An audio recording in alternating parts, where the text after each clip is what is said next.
வணக்கம். வலைக்காட்சி வழியாக உலகத் தமிழ் அனைவரையும் சந்திப்பதில் மகிழ்ச்சி கொள்கிறோம். இயற்கை மருத்துவம் என்பது இன்று மிக அவசியமான ஒன்றாகி வருகிறது.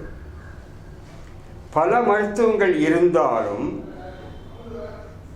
அதனை விட மிக சிறந்த மருத்துவம் இயற்கை மருத்துவம். ஒவ்வொரு மருத்துவமும் தோன்றியதற்கு வரலாறு உண்டு. ஆனால் இயற்கை மருத்துவம் அப்படி அல்ல. உயிரினம் எப்பொழுது தோன்றியதோ அப்பொழுதே இணையாக இயற்கை மருத்துவமும் ஆரம்பித்து விட்டது. இயற்கை மருத்துவம் என்றால் பலர் மூலிகை மருத்துவத்தை, சித்த மருத்துவத்தை அதில் குழப்பிக் கொள்கிறார்கள். ஆங்கிலத்தில் சொன்னால் கொஞ்சம் தெளிவாக புரியும். Nature cure. இன்னும் சரியாக உங்களுக்கு புரிய வேண்டுமென்றால் நேச்சுரோபதி அண்ட் யோகா என்று அந்த பெயரை இப்பொழுது கையாளுகிறார்கள். இயற்கை மருத்துவத்தின் சிறப்பு என்னவென்றால் இதில் மருந்து எதுவும் கிடையாது. அதாவது திருவள்ளுவர் 2000 ஆண்டுகளுக்கு முன்னாலே சொன்ன தத்துவம் இதன் மூல அடிப்படையாக இருக்கிறது. அவர் சொன்னார், மருந்தென வேண்டாவாம். அப்ப மருந்து மருத்துவத்தை அவர் சொல்லவில்லை. குறிப்பாக இயற்கை மருத்துவத்தில், அதுவும் நான் சொல்கின்ற அந்த அடிப்படையில் மருந்தே கிடையாது. ஒரு சிறப்பு. மருந்து வேண்டுமென்றால் நீங்கள் ஒரு நிபுணரிடம் போய் சென்று அவரை கும்பிட்டு வணங்கி எனக்கு மருந்து தாருங்கள், மருந்து கூறுங்கள் அப்படின்னு நீங்கள் அவரை கேட்கணும். ஆனால் இயற்கை மருத்துவத்தில் நீங்களே தான் மருத்துவர், நீங்களே தான் நோயாளி, நீங்களே அனைத்தும். அப்போ உங்களுக்கு அந்த கொஞ்சம் அறிவு தெளிவு இருந்தால் இயற்கை மருத்துவம் செய்து கொள்ளலாம். ஒன்று மருந்து இல்லாத மருத்துவம். ஆகவே நீங்களே மருத்துவர், உங்களை யாரும் ஏமாற்ற முடியாது. ஏனென்றால் நீங்களே மருத்துவர். அப்படி என்றால் எது மருந்தாக இருக்கிறது? உணவுதான் மருந்தாகவும் அமைகிறது. உணவு உணவாகவும் இருக்கும், மருந்தாகவும் இருக்கும். அது எப்படி முடியும்?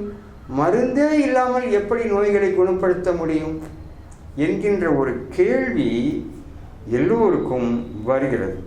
ஆனால் நடைமுறையில் எனது அனுபவத்திலேயே 45 ஆண்டுகளாக எந்த மருந்தும் தராமல் பல நோய்களை வெற்றிகரமாக குணமாக்கி, நோயை குணமாக்குவது மட்டுமல்ல, நோயாளிக்கும் அவர்தம் குடும்பத்திற்கும் ஒரு மேம்பட்ட நல்ல வாழ்க்கையை தர வேண்டும்.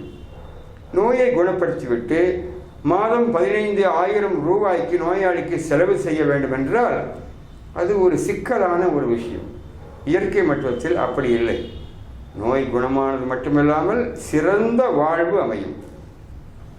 இதில் பஞ்சபூதங்களைத்தான் பயன்படுத்துகிறோம். அதாவது ஐவகை ஆற்றல், 5 பெரும் சக்திகள். இதில் மிகப்பெரிய சக்தி ஆகாயம். அதற்கடுத்தது சூரியன், கதிரவன். கதிரவனில் 2-3 விஷயங்கள் இருக்கின்றன. ஒன்று ஒளி, இன்னொன்று வெப்பம், இன்னும் பலவிதமான அதிர்வு அலைகள் அதிலிருந்து வருகின்றன. சூரியனுக்கு அடுத்தது காற்று, அப்புறம் தண்ணீர், அடுத்ததாக மண்.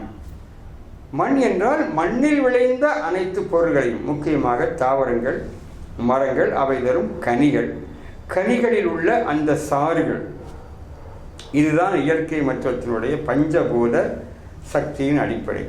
காற்றை நேராக நாம் எடுத்துக்கொள்ளலாம், கதிரவன் ஒளியை, வெப்பத்தை நேராக எடுத்துக்கொள்ளலாம், தண்ணீரை நேராக குடிக்கலாம். ஆகாய சக்தி உள்ளே நிரம்பி இருக்கிறது. மண்ணை எப்படி என்றால் அதை உணவாக, மரங்களின் மூலம் கனியாக உண்பது. ஸோ மரங்களின் கனிகளை உண்டால் அனைத்து நோய்களும் குணமாகும். இதுதான் இயற்கை மருத்துவத்தின் அடிப்படை. அடுத்தது திருவள்ளுவரே சொல்லியிருக்கிறார், தூய்மை நீரால் அமையும். தூய்மை, அப்போ உடம்பை உள்ள தூய்மை பண்ணணும், வெளியே தூய்மை பண்ணணும். அதுக்கு தண்ணி தான். இயற்கை மருத்துவத்தில் வாட்டர் தெரப்பி, ஹைட்ரோ தெரப்பி, நீர் சிகிச்சை, இதற்கு பெரிய முக்கியத்துவம் தரப்படுகிறது. ஆகவே உணவு, தண்ணீர், நன்றாக சுவாசிக்க வேண்டும், காற்று. காற்றை பிடிக்கும் கணக்கை அறிந்து கொண்டால் போதுமானது. திருமூலர் சொல்லியிருக்கிறார். சூரிய ஒளியில் இருக்க வேண்டும். இப்பொழுதுதான் இந்த கொரோனா வந்த பின்புதான் எல்லோரும் சூரிய ஒளியில் இருங்கள் என்று சொல்ல ஆரம்பித்திருக்கிறார்கள். காற்றோட்டம் இல்லாத வீடுகள், வெளிச்சம் வெப்பம் இல்லாத வீடுகள் நோய் வராமல் என்ன செய்யும்? ஆகவே இயற்கை மருத்துவம் சுலபமானது. இந்த அறிமுகத்தை வைத்துக்கொண்டு நீங்கள் இயற்கை மருத்துவத்தை புரிந்து கொள்ள முடியும் என்று நினைக்கிறேன். இதில் எந்தவித ரசாயன மருந்தும் கிடையாது, மூலிகைகள் மருந்தும் கிடையாது. மூலிகை என்றாலே அதில் வேர்கள், பட்டைகள், இலைகள், இன்னும் ரசாயனங்கள், இன்னும் எத்தனையோ சேர்ந்து குழப்பம் ஏற்படும். இதில் அப்படி எதுவும் இல்லை. ஆகவே இது சித்த மருத்துவம் அல்ல. இயற்கை மருத்துவம் என்பது ஒரு தனி, இது உயர் தனியான சிறப்புடையது.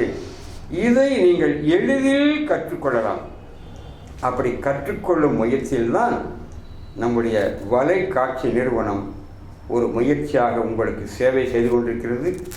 தொடர்ந்து கண்டு பயன்பெறுங்கள். நாங்கள் ஒவ்வொரு கீரையை பற்றி சொல்லுகிறோம், காய்கறிகளை பற்றி, பழங்களை பற்றி, எந்த நோய் வந்தால் என்ன செய்ய வேண்டும், அதாவது வீட்டில் இருந்தபடியே சுலபமாக செய்யக்கூடிய முறைகளை விளக்கி சொல்லியிருக்கிறோம்.